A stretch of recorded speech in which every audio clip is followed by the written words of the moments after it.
Commander Marcus Webb stood in the ruins of what was once downtown Chicago, watching the Krithian warships descend through Earth's atmosphere like falling stars. Behind him, the remnants of the 7th Marine Division prepared their positions, weapons that the galaxy had dismissed as laughably outdated, now aimed at an enemy that had conquered 47 star systems.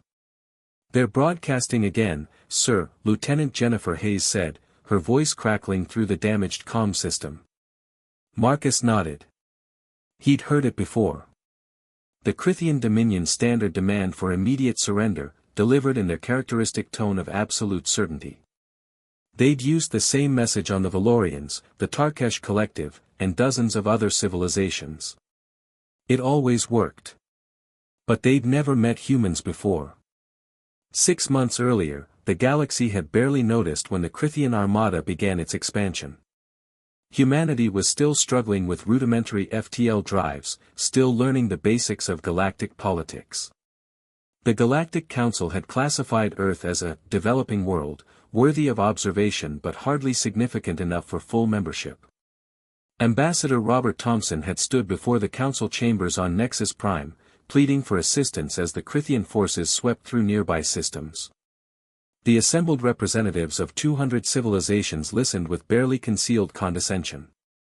"Your species lacks the technological sophistication to contribute meaningfully to galactic defense," High Counselor Vex Nor had said, his translator rendering his words with perfect, dismissive clarity.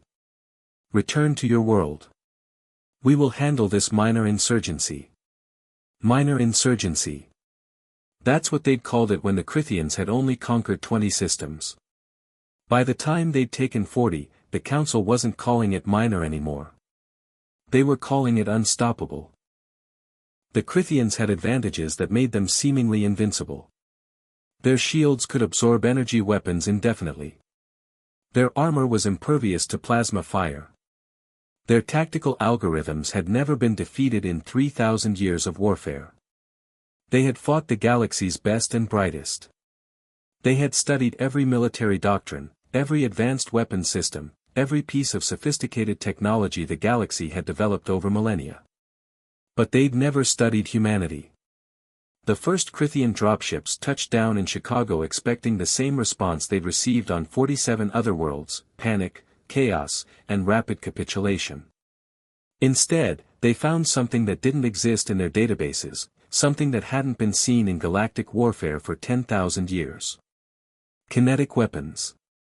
The bullets tore through their shields like they weren't there.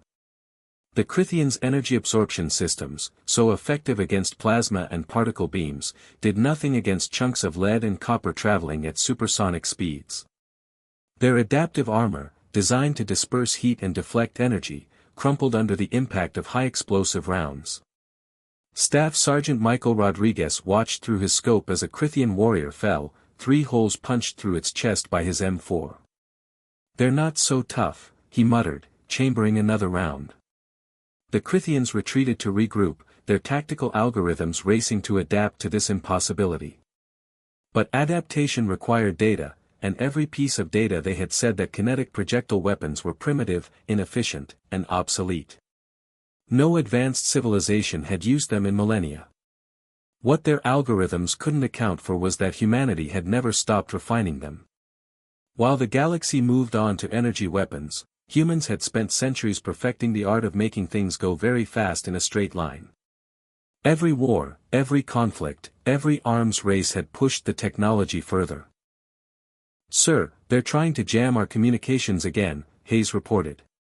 Marcus smiled grimly. "Let them try. Jackson, get me the runner." Private David Jackson sprinted over, barely 18 years old but steady under fire. "Sir. Tell Alpha Company to fall back to the secondary position. Beta holds the line here. And tell Williams the first need his surprise ready in 10 minutes. The Krithians had quantum entanglement communicators, impossible to jam or intercept. Humanity had 18-year-olds who could run faster than the aliens could recalibrate their jamming frequencies.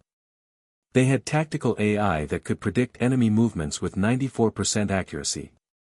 Humanity had sergeants who'd served 3 tours and could read a battlefield with their gut. They had energy shields that could stop any known weapon.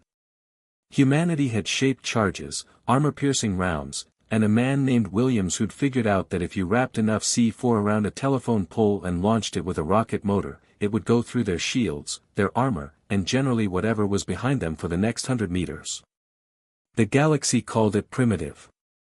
Humanity called it effective. The battle for Chicago lasted 3 days.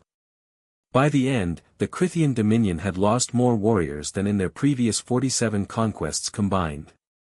The survivors retreated to orbit, their tactical computers still trying to process what had happened. The broadcasts went out across the galaxy. Humanity had held. The unstoppable Crithian advance had stopped at Earth. In the Galactic Council chambers, Ambassador Thompson stood once more before the assembled civilizations. This time, no one looked condescending. "You requested to speak, Ambassador?" High Counselor Vex Nor asked, his tone notably different. "The Crithian fleet is regrouping," Thompson said calmly. "They'll be back, and they'll adapt to what we did here. When they come again, they'll be ready for kinetic weapons. They'll be ready for chemical explosives. They'll be ready for runners and gut instincts." He paused, letting the weight of his words sink in. "But they won't be ready for what we come up with next. Because that's what we do. We don't have the best technology. We don't have the most sophisticated weapons. What we have is 10,000 years of being the scariest predators on a planet that spent every single day trying to kill us. We have creativity born from necessity. We have adaptability hardened by survival. We have a species that looked at every problem in our history and found a way to punch it in the face." Thompson looked around the chamber, meeting the eyes of beings from 100 different worlds. "So here's what I propose: we stop calling humanity primitive, and you start calling us allies. Because the Crithians are coming back, and when they do, you're going to want us on your side." The vote was unanimous. Back on Earth, Commander Marcus Webb sat in the ruins of Chicago, cleaning his rifle. Above him, the first Galactic Council support ships began arriving in orbit. He smiled. The galaxy was about to learn what humans had known all along: sometimes the old ways are the best ways. And sometimes, being primitive just means you're willing to do what everyone else forgot how to do. Win.